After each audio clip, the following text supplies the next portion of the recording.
সোনারগাঁয়ে মুক্তিযোদ্ধার সাবেক ডেপুটি কমান্ডারের বিরুদ্ধে দুর্নীতির অভিযোগ।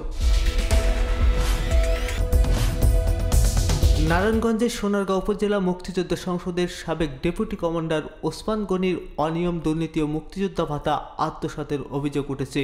সোনারগাঁও উপজেলা নির্বাহী অফিসার আব্দুল্লাহ আল মাহফুজের কাছে 61 মুক্তিযোদ্ধার স্বাক্ষরিত এ অভিযোগ দেন মুক্তিযোদ্ধারা। অভিযোগের অনুলিপি সোনারগাঁও থানার ওসিকেও দেওয়া হয়েছে।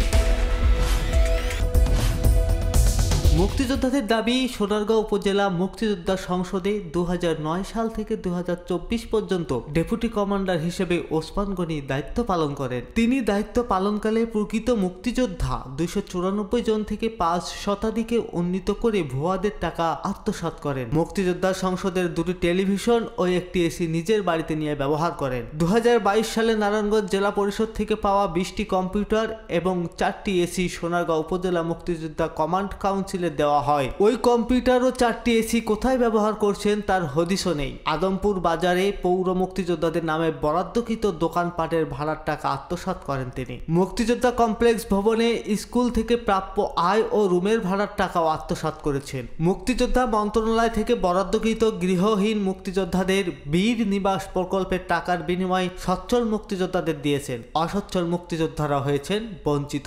মুক্তিযোদ্ধা মফিজুল ইসলাম খান বলেন, সাবেক ডেপুটি কমান্ডার ওসমান গনি সকল অপকর্মের হোতা। তার বাড়িতে প্রতিদিন মদ ও জুয়ার আসর বসে। মুক্তিযোদ্ধার নাম ভাঙিয়ে বিভিন্ন স্থানে সরকারি জমি ও খাল দখল করেছেন। তাকে আইনের আওতায় আনার দাবি জানিয়েছেন তিনি। এদিকে অভিযুক্ত মুক্তিযোদ্ধা ওসমান গনি বলেন, আমার বিরুদ্ধে অভিযোগের কোনো সত্যতা নেই। আমার সঙ্গে নির্বাচনে প্রতিযোগিতা করে পরাজিত হয়ে এ অভিযোগ তুলেছেন। এদিকে সোনারগাঁও উপজেলা নির্বাহী অফিসার আব্দুল্লাহ আল মাহফুজ জানান, অভিযুক্ত ওসমান গনির বিরুদ্ধে অভিযোগের তদন্ত করতে সমাজসেবা কর্মকর্তা সহ প্রশাসনিক কর্মকর্তাকে তদন্ত করার দায়িত্ব দেওয়া হয়েছে। তাছাড়া চলমান পরিস্থিতিতে মুক্তিযোদ্ধা সংসদের কার্যক্রম পরিচালনার জন্য 2 জনকে দায়িত্ব দেওয়া হয়েছে।